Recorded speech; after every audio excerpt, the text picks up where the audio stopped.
पति के रिश्तेदार, एक शिक्षाप्रद कहानी। शादी के 7 साल बीतने के बाद भी पति पत्नी में काफ़ी झगड़े होते रहते थे। झगड़ों की वजह तो अलग अलग होती थी, लेकिन उनमें सबसे मुख्य वजह यह थी कि पति और पत्नी के विचार कभी आपस में नहीं मिलते थे।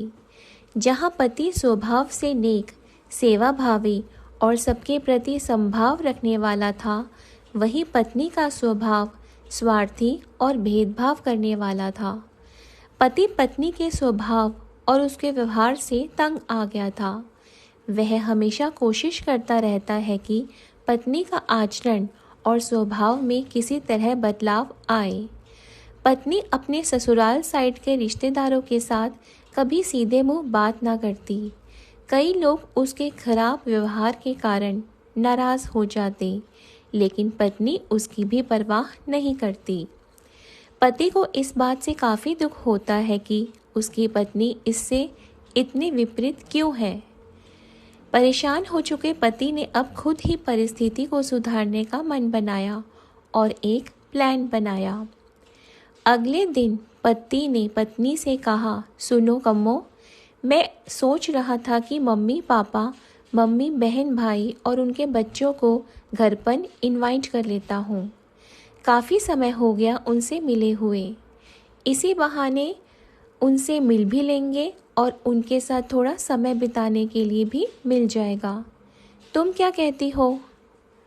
पत्नी के चेहरे से साफ दिख रहा था कि उसे ये आइडिया पसंद नहीं आया, लेकिन उसने पति का मन रखने के लिए बेमन से हाँ कह दिया।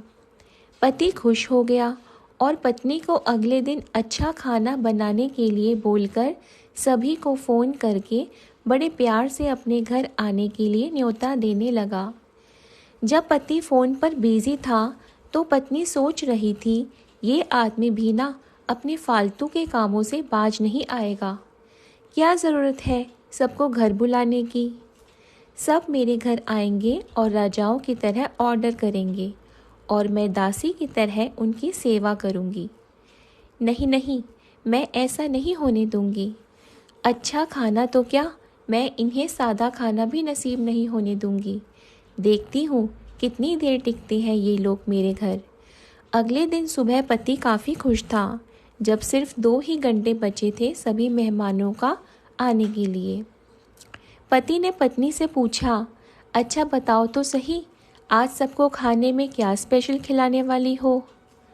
पत्नी मुंह बनाते हुए बोली, स्पेशल खाना क्यों? तुम्हारे माँ बाप भाई बहन कोई मेहमान थोड़े ही हैं। उनके लिए कोई स्पेशल खाना नहीं बनाया है मैंने। वह भी वही खाएंगे जो हम खाते हैं। आज घर में सिर्फ दाल चावल बना है, क्योंकि और कुछ बनाने के लिए सामान नहीं था। पत्नी के बात सुनकर पति गुस्सा हो गया और बोला, तुम कभी नहीं सुधरोगी। अगर घर में सामान नहीं था तो मुझे एक बार बता दिया होता, मैं बाजार से जाकर ले आता, लेकिन कुछ ढंग का तो खाना बना देती। अब सिर्फ 1 घंटा बचा है और सभी आने वाले हैं। मैं क्या मुंह दिखाऊंगा उनको? तुम ही रहो यहाँ, मैं तो जा रहा हूँ। उनके जाने के बाद ही वापस आऊँगा, कहकर पति घर के बाहर चला गया। पत्नी को तब तक पति के बातों का कुछ फर्क नहीं पड़ा था, जब तक मेहमान घर पर नहीं आ गए। और जैसे ही सब मेहमान घर पर आए तो पत्नी के होश उड़ गए, क्योंकि भाई बहन, माँ बाप और बच्चे वह उसके पति के सैद वाले नहीं, बल्कि खुद उसी के थे। यानी कि पति ने अपने माँ बाप को नहीं, अपने ससुराल वालों को खाने पर इनवाइट किया था।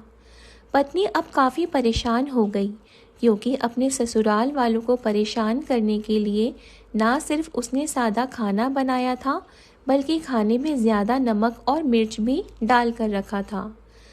अपने माइक्रो वालों को सामने देखकर पत्नी हाथ मलने लगी।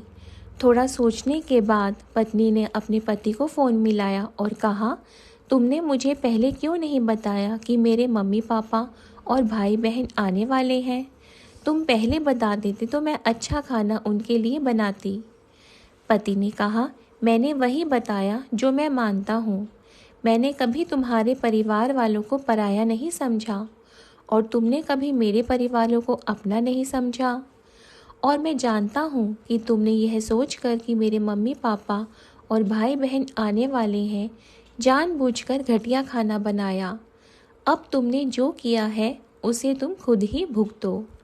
मुझे पता है तुमने मुझे इसलिए फ़ोन किया होगा ताकि बाहर से खाना मंगवा सकूं, लेकिन मैं ऐसा नहीं करूँगा ताकि तुम्हें तुम्हारे किए की सज़ा मिल सके।